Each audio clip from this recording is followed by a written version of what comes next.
যে আসমানি ইলম পাইলে হক বাতিল চিনা যায়, যে আসমানি ইলম পাইলে ভালো মন্দ শনাক্ত করা যায়, যে আসমানি ইলমের মাধ্যমে কোনটা হক কোনটা বাতিল চেনা যায়, কোনটা জায়েজ কোনটা নাজায়েজ বোঝা যায়, কোনটা ভালো কোনটা মন্দ বোঝা যায়, কোনটা হক কোনটা বাতিল বোঝা যায়।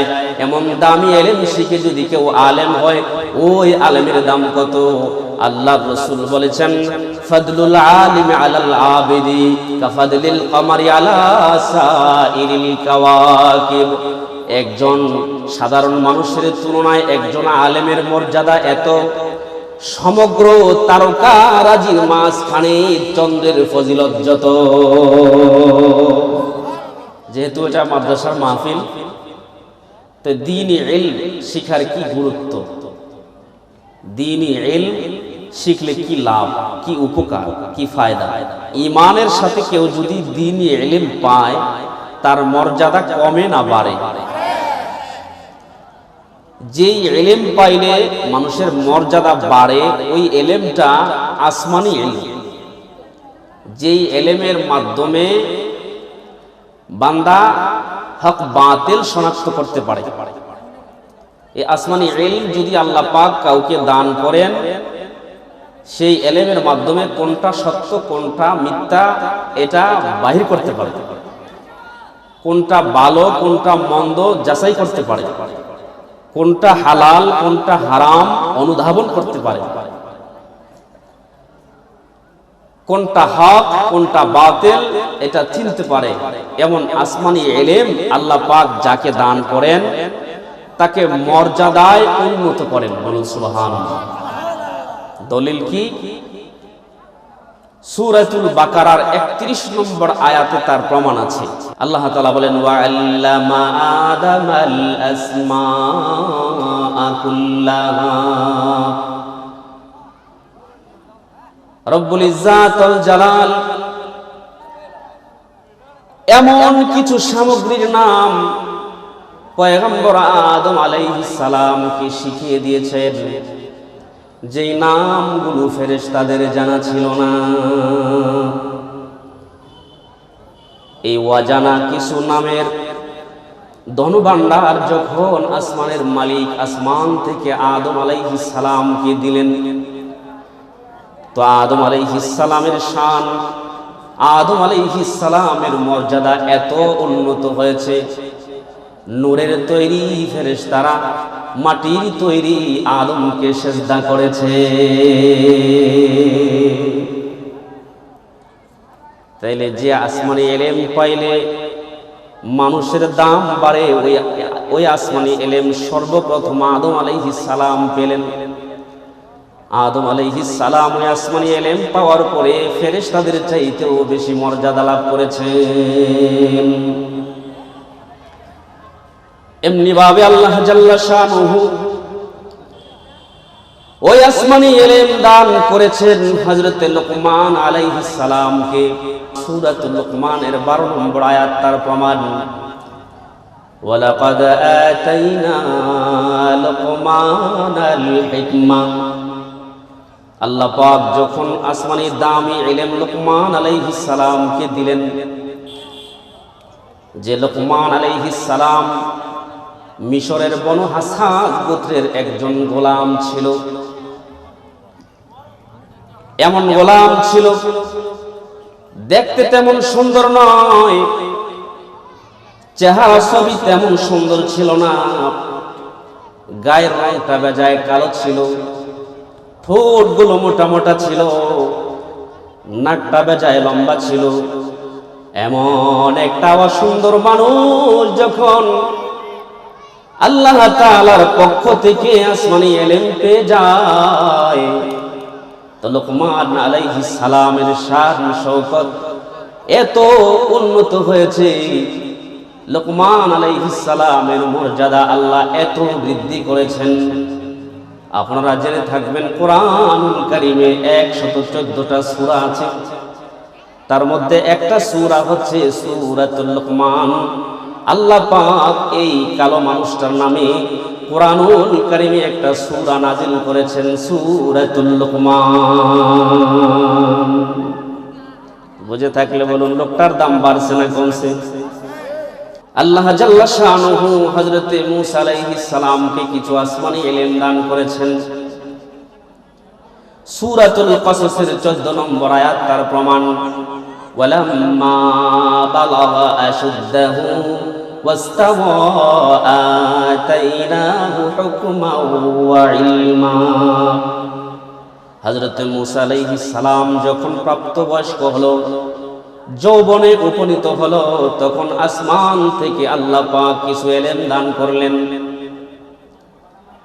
আসমানি ইলম পাওয়ার পরে পয়গম্বর মূসা আলাইহিস সালামের মর্যাদা আল্লাহ পাক এত বাড়িয়ে দিয়েছেন, জমিনে দাঁড়াইয়া, তুরে সাইনাতে দাঁড়াইয়া পয়গম্বর মূসা আল্লাহর সাথে কথোপকথন করেছে। পৃথিবীতে কোনো মানুষ এমন মর্যাদা পায় নাই যেই মর্যাদা পয়গম্বর মূসা আলাইহিস সালাম পেয়েছে। এটা শুধু একমাত্র আসমানি ইলমের কারণে। এমনি ভাবে দেখুন, কোরআনুল কারীমের সূরাতুল নমলের 15 নম্বর আয়াতে আল্লাহ পাক হযরতে দাউদ আলাইহিস সালামের আলোচনা করেছেন, পয়গম্বর সুলাইমান আলাইহিস সালামের আলোচনা করেছেন। ওয়ালাকাদ আতাইনা দাউদা ওয়া সুলাইমানা ইলমা। রব্বুল ইজ্জাতুল জালাল যখন আসমান থেকে পয়গম্বর দাউদ আলাইহিস সালামকে আসমানি ইলম দান করেছেন, আসমানি ইলম পাওয়ার পরে দাউদ পয়গম্বর তিনি যখন জাবুর কিতাব তেলাওয়াত করতেন, নদীর মাছগুলো নদীর কিনারায় চলে আসতো। জাবুরের তেলাওয়াত শোনার জন্য আকাশের উড়ন্ত পাখিগুলো শূন্যের মধ্যে থেমে যাইতো। তাফসীর ইবনে কাসির এসেছে, পয়গম্বর দাউদ আলাইহিস সালামের জাবুর তেলাওয়াত শোনার জন্য পাহাড় পর্বতগুলো আপন জায়গায় হেলে দুলে খেলা করত। চিন্তা করুন, আসমানি ইলম পাওয়ার পরে দাউদ আলাইহিস সালামের শান কত বাড়ছে। এই আয়াতে আল্লাহ জাল্লা শানুহু পয়গম্বর সুলাইমান আলাইহিস সালামের কথাও বলেছেন।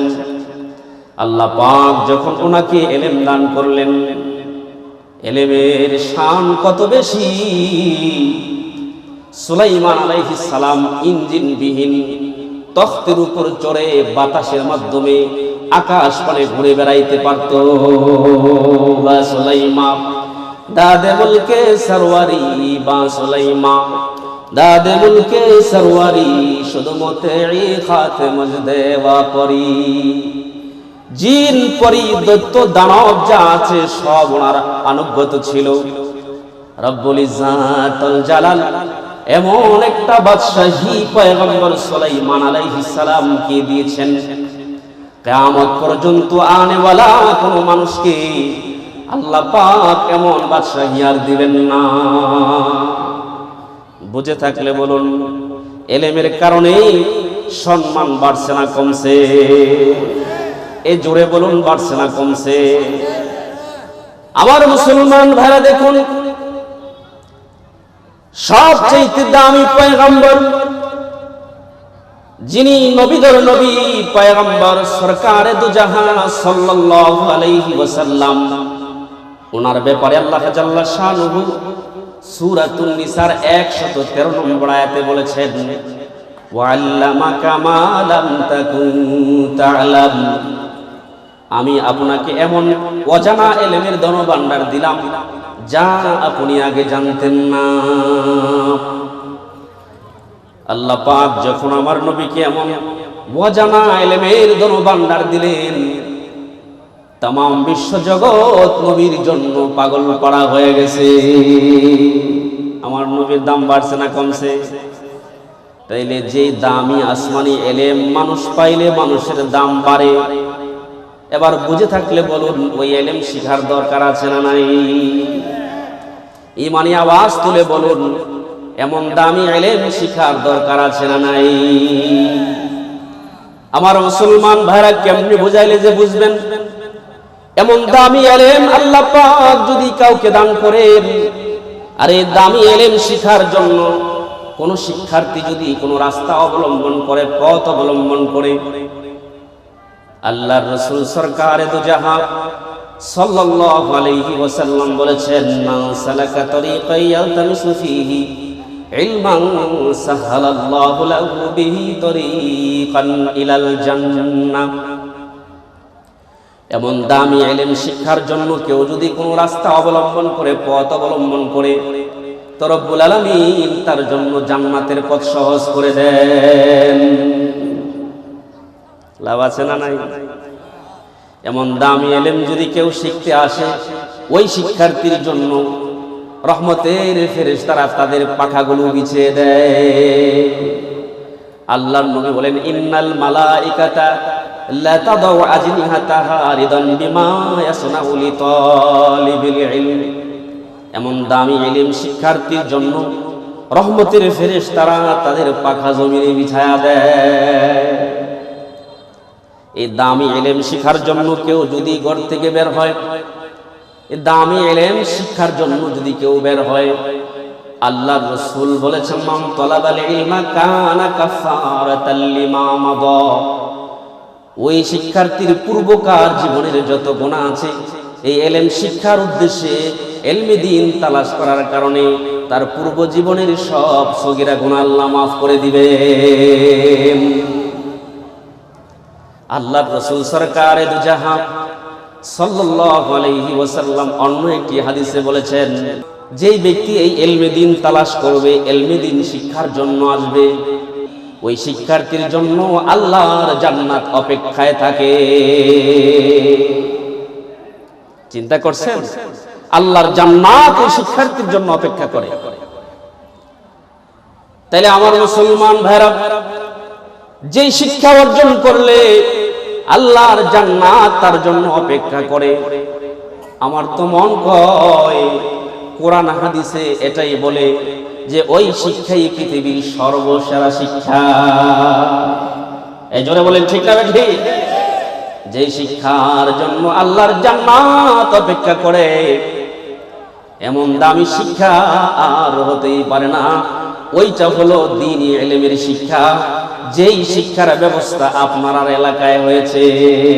আল্লাহু আকবার বলেন। এই শিক্ষা করার জন্য, এই দামি ইলম শিক্ষার জন্য কেউ যদি আপন ঘর থেকে বাইর হয়, আল্লাহর রাসূল বলেছেন, মান খারাজা ফি তালাবিল ইলমি কানা ফি সাবিলিল্লাহি হাত্তা ইয়ারজিআ। এই দামি ইলম শিক্ষার জন্য যেই বান্দা ঘর থেকে বের হবে, যতক্ষণ পর্যন্ত না সে আপন বাসায় ফিরে আসবে, আল্লাহর নবী বলেন ততক্ষণ পর্যন্ত সে আল্লাহর রাস্তায় অবস্থান করলো। লাভ আছে না নাই? এই জোরে বলেন, লাভ আছে না নাই? আমার মুসলমান ভাইরা, এই দামি ইলম শিক্ষা করলে শুধু এখানেই লাভ শেষ নয়। রাসূল আকরাম সাল্লাল্লাহু আলাইহি ওয়াসাল্লাম বলেছেন, ওনার সাহাবী আবু যর রাদিয়াল্লাহু তাআলা আনহুকে বলেছেন, লা আনতা গুদু ফাতা'লামু বাবাম মিনাল ইলমি উমিলা বিহি আও লাম ইউমাল খায়রুম মিন আন তুসাল্লিয়া আলফা রাকআ। ও আবু যর, তুমি রাতে একটা ইলমের অধ্যায় শিখো, আমল করো কিংবা না করো, আমল করলেও পাবেন, না করলেও পাবেন। খায়রুম মিন আন তুসাল্লিয়া আলফা রাকাতিন, 1000 রাকাত নামাজ পড়ার চাইতেও তা উত্তম হয়ে যাবে। শুধুমাত্র শিখলেন, আমলও করেন নাই, 1000 রাকাত নামাজ পড়ার চাইতে উত্তম। সুবহানাল্লাহ। এই দামি ইলম শিক্ষার জন্য কেউ যদি সহিহ নিয়ত নিয়ে শিখে আর এই রাস্তায় আসে, আল্লাহর রাসূল বলেছেন, মান জাআহুল মাউত ওয়া হুয়া ইয়াতলুবুল ইলমা লিইহইয়া বিহিল ইসলাম। ইসলামকে জিন্দা করার লক্ষ্যে যেই ব্যক্তি এই দামি ইলম শিক্ষা করতে আইসা মারা যাবে, এমন দামি ইলম শিক্ষা করতে আইসা আল্লাহর রাস্তায় যার মরণ হবে, আমার নবী সরকারে দুজাহা সাল্লাল্লাহু আলাইহি ওয়াসাল্লাম বলেছেন, বাইনাহু ওয়া বাইনান নাবিয়িনা দারাজাতুন ওয়াহিদাতুন ফিল জান্নাহ। ওই ইলম শিক্ষার্থী আর নবীদের জান্নাতের মাঝে, ওই ইলম শিক্ষার্থী আর নবীদের জান্নাতের মাঝে একটা ধাপ মাত্র বাকি থাকবে। এই যে রাতের কিছু অংশ, রাতের কিছু সময় এখানে বসছেন দ্বীনি ইলম শিখার জন্য। কি বলেন, আমরা শিখার জন্য আসি নাই?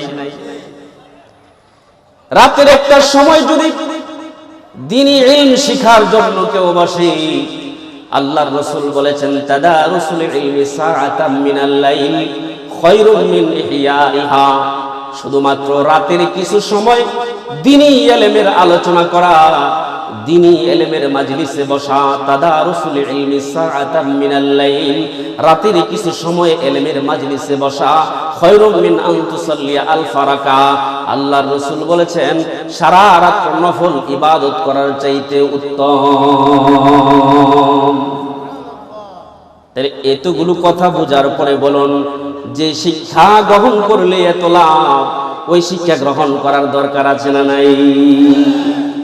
এজন্য রাসূল আকরাম সাল্লাল্লাহু আলাইহি ওয়াসাল্লাম বলেছেন, উম্মতরা তোমরা শোনো, ইন্নাহু সায়াতিকুম আকওয়ামুম মিন বাদি, অচিরেই আমার পরে এমন এক দল আসবে, ইয়াতলুবুনাল ইলমা, যারা ইলম তালাশ করবে, এমন দামি ইলম যারা শিখবে, যদি তোমরা তাদেরকে পাও, ফারহিবু বিহিম, তোমরা তাদেরকে অভিবাদন জানাবে, ও হাইয়াহুম, এবং তাদেরকে স্বাগত জানাবে।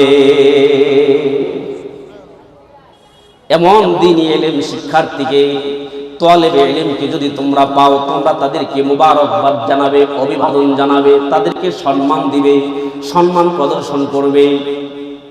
আমার মুসলমান ভাইরা, তাহলে এই দ্বীনি ইলম শিক্ষা করলে লাভ আছে না নাই? ইমানি আওয়াজ তুলে বলুন, লাভ আছে না নাই? কেউ যদি এই দামি ইলম শিক্ষা করে, দামি ইলম গ্রহণ করে আলেম হয়, তার কি লাভ? শোনার দরকার আছে না নাই? আল্লাহ রাসূল সরকারে দু জাহান সাল্লাল্লাহু আলাইহি ওয়াসাল্লাম বলেছেন, ইন্নাল উলামা ওয়ারাসাতুল আম্বিয়া, আলেমরা হলো নবীদের ওয়ারিস, সম্পদের ওয়ারিস, মালের ওয়ারিস নয়, ইলমের ওয়ারিসের কথা বলেছেন। আলেমরা হলো নবীদের ওয়ারিস। সুবহানাল্লাহ। যে আলেমরা নবীদের ওয়ারিস, এই আলেম যদি নিজে শিখে এবং অপরকে শিখায়, আল্লাহর রাসূল বলেছেন, আল আলিম ওয়াল মুতাআল্লিমু শারীকান ফিল আজরি, যিনি আলেম এবং যিনি মুতাআল্লিম, যিনি আলেম এবং যিনি অন্যকে শিখায়, উভয়জনেই সওয়াবের মধ্যে রয়েছে। বলুন সুবহানাল্লাহ। একজন আলেমের শান কত, একজন আলেমের মান কত। যে আলেমের শানের কথা বলা হয়েছে, যে আলেম আসমানি ইলম পাইছে, যে আসমানি ইলম পাইলে হক বাতিল চিনা যায়, যে আসমানি ইলম পাইলে ভালো মন্দ শনাক্ত করা যায়, যে আসমানি ইলমের মাধ্যমে কোনটা হক কোনটা বাতিল চেনা যায়, কোনটা জায়েজ কোনটা নাজায়েজ বোঝা যায়, কোনটা ভালো কোনটা মন্দ বোঝা যায়, কোনটা হক কোনটা বাতিল বোঝা যায়, এমন দামি ইলম শিখে যদি কেউ আলেম হয়, ওই আলেমের দাম কত? আল্লাহর রাসূল বলেছেন, ফাদলুল আলিম আলাল আবিদি কাফাদলিল কমারি আলা সাইরিল কাওয়াকিব। একজন সাধারণ মানুষের তুলনায় একজন আলেমের মর্যাদা এত, সমগ্র তারকারাজির মাঝখানে চন্দ্রের ফজিলত যত।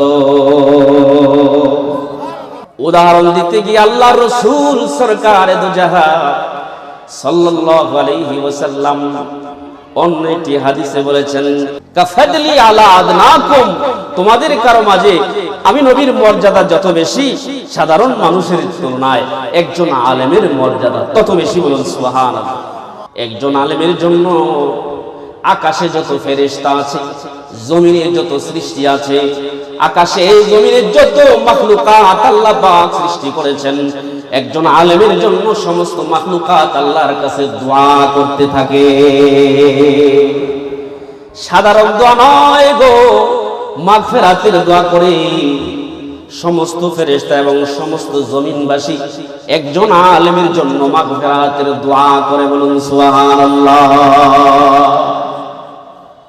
তাইলে যে এলেমের এত ফজিলত, যে এলেম শিখলে এত ফজিলত, যে এলেম শিখে আলেম হইলে এত ফজিলত, এই এলেম শিখা কি সাধারণ কথা নাকি? কি বলেন, সাধারণ কথা? আমার মুসলমান ভাইরা, আমি একটা কিতাবে পড়েছি 4 গুণ যাদের ভিতরে থাকবে। কয় গুণ? বলেন না কেন, কয় গুণ? 4 গুণ যাদের ভিতরে থাকবে আল্লাহ পাক এমন দামি ইলম তাদেরকে দান করবে। এমন দামি ইলম যাকে তাকে আল্লাহ পাক দিবেন না। এমন দামি ইলম যাকে তাকে আল্লাহ দিবেন না, এটাই সঠিক। 4 গুণ যাদের মধ্যে আছে আল্লাহ পাক এমন দামি ইলম তাকে দান করবে। তার মধ্যে একটা হচ্ছে আল ইখলাস। এই দামি ইলম শিক্ষা করার 4টা কোয়ালিটি থাকতে হবে। তার মধ্যে 1 নম্বর হলো ইখলাস। কোন কারণে শিখছেন? মানুষে বড় আলেম বলবে এজন্য, বড় ওয়াইজ বলবে এজন্য, বড় বক্তা বলবে এজন্য, মুফতি সাহেব, হাফেজ সাহেব, পীর সাহেব, খতিব সাহেব, এই লকব পাওয়ার জন্য। এমন অসৎ উদ্দেশ্য নিয়ে যারা দুনিয়ার জমিনে ইলম শিখবে আল্লাহ পাক তাদের কেমন দামি ইলম দিবেন না। আল্লাহ পাক কেমন দামি ইলম যারে তারে দেয় না। খালেস নিয়তে যারা একনিষ্ঠতা নিয়ে শুধু মাওলা পাককে খুশি করবার জন্য দামি ইলম শিক্ষা করে, ওই লোকগুলোকে আল্লাহ পাক কেমন দামি ইলম দান করেন। এজন্য আমার মাদ্রাসার ছাত্র ভাইরা অনুরোধ করে বলবো, আপনাদের খেদমতে আমার আওয়াজ হচ্ছে, দিন শিক্ষার পেছনে ভিন্ন কোনো নিয়ত রাখবো না, দুনিয়া পাবার কোনো উদ্দেশ্য করব না। আমার আপনার দিন শিক্ষার পেছনে একটাই উদ্দেশ্য হবে, সেটা হচ্ছে আমার মাওলা এবং রাসূলকে খুশি করা। ঠিক না বেটি? এই 4টা গুণের মধ্যে 1 নম্বর গুণ হলো ইখলাস। যেই ব্যক্তি ইখলাসের সাথে দিন শিখবে আল্লাহ পাক তারে এই দামি ইলম দান করবে। 2 নম্বরে হলো আদব। 2 নম্বর হলো আদব। আদবের সাথে যার মধ্যে যত আদব থাকবে, আমাদের এক উস্তাদ জি বলতেন, আল আদাবু খায়রুম মিনাজ যাহাব। আদব হচ্ছে স্বর্ণের চাইতেও দামি। স্বর্ণের চাইতেও দামি। আদব কায়দা যাদের নাই এমন লোকদেরকে কেউ পছন্দ করে? জোরে বলেন, পছন্দ করে? বেয়াদবকে কেউ পছন্দ করে না। তাহলে এমন দামি ইলম পাওয়ার জন্য 2 নম্বর যে কোয়ালিটি থাকতে হবে সেটা হলো পূর্ণ আদব। পূর্ণ আদব যার মধ্যে থাকবে আল্লাহ পাক ওই দামি ইলম তারে দিয়া দিবে। এমন এক আদবওয়ালা ছাত্রের ইতিহাস আমি শোনাই। বহু কষ্ট করে ওস্তাদজির কাছে গেছে দ্বীনি ইলম শেখার জন্য। ওস্তাদজি ভালো করে নজর করলেন, ছাত্রের পায়ে কোনো স্যান্ডেল নাই, জুতা নাই। ওস্তাদজি নিজের একজোড়া স্যান্ডেল দিয়ে বলছে, বাবা আগামী কাল থেকে এই জুতাগুলো তুমি পরে পরে ক্লাসে আসবা। পরের দিন যখন তিনি ক্লাসে গেছেন, ক্লাসে যাওয়ার পরে ওস্তাদজি লক্ষ্য করলেন আজকেও ছাত্রের পায়ে জুতা নাই। এবার ওস্তাদজি জিজ্ঞাসা করে, এ আল্লাহর বান্দা, তোমাকে আমি গতদিন 1 জোড়া জুতা দিয়েছিলাম, আজকে তুমি জুতা বিহীন এখানে আসছো, তার কারণ কি? এই ছাত্র বলেছিলেন, ওগো ওস্তাদজি, যেই জুতা আপনি পরিধান করেছেন এই জুতাটা আমি ছাত্র হয়ে পরিধান করব, এটা কেমন যেন বেমানান বেমানান লাগে। এজন্য আপনার জুতাটাকে আমি ভালো করে পানি দিয়া পরিষ্কার করে ধুইয়া সেলাইগুলো খুইলা দর্জির দোকানে গিয়ে একটা টুপি বানাইয়া সেই টুপিটা মাথায় দিয়া ক্লাসে আসছি। ওস্তাদজি এই কথা শোনার পরে ছাত্রটাকে বুকে জড়াইয়া দোয়া করতেছে, বাবা তুমি আমার জুতাটাকে যেইভাবে পায়ের জুতা মাথায় দিয়েছো, রব্বুল ইজ্জাত ওয়াল জালাল যেন तमाम বিশ্বের মানুষের তাজ বানায়া দেয়, তোমাকে যেন तमाम বিশ্ব জমিনের মানুষের মাথার তাজ বানায়া দেয়। যেই লোকটার জন্য ওস্তাদজি এমন দোয়া করেছেন তিনি অন্য কেউ নয়, তিনি হচ্ছেন ইমামে আজম আবু হানিফা রাহমাতুল্লাহি আলাইহি। আদব, আল্লাহ পাক আমাদেরকে দ্বীনি ইলম শিক্ষার জন্য ইখলাস, আদব। তৃতীয় নম্বর হচ্ছে মুজাহাদা, চেষ্টা সাধনা। চতুর্থ নম্বর হচ্ছে তাকওয়া। এই চার গুণ যাদের ভিতরে থাকবে আল্লাহ পাক দ্বীনি ইলম তাদেরকে দান করবেন। যে ইলম দান করলে হক বাতিল চেনা যায়, ভালো মন্দ বোঝা যায়, সত্য মিথ্যা বোঝা যায়, কোনটা সত্য কোনটা মিথ্যা পার্থক্য করা যায়। আল্লাহু আকবার বলেন। এমন দিনই একটা মার্কাজ এখানে হয়েছে। এই যে জানাজা পড়ছে, দিলটা শীতল হয়ে গেছে। আপনাদের ভালো লাগছে না? এই বাচ্চারা তো কথাই বলতে শিখে নাই এখনো। আল্লাহ পাক এই মাদ্রাসাকে, মাদ্রাসার ওস্তাদদেরকে এবং এই এলাকার মানুষদেরকে, আমার এই এলাকার সমস্ত যুবক ভাইদেরকে, যে সমস্ত ভাইরা পর্যাপ্ত মেহনত করছেন এই প্রতিষ্ঠানকে নিয়ে, মুরব্বী বাবারা পর্যাপ্ত মেহনত করছেন, সকলের মেহনতকে আল্লাহ কবুল করুন। সকলে বলি আমিন। আসসালামু আলাইকুম ওয়া রাহমাতুল্লাহি ওয়া বারাকাতুহু।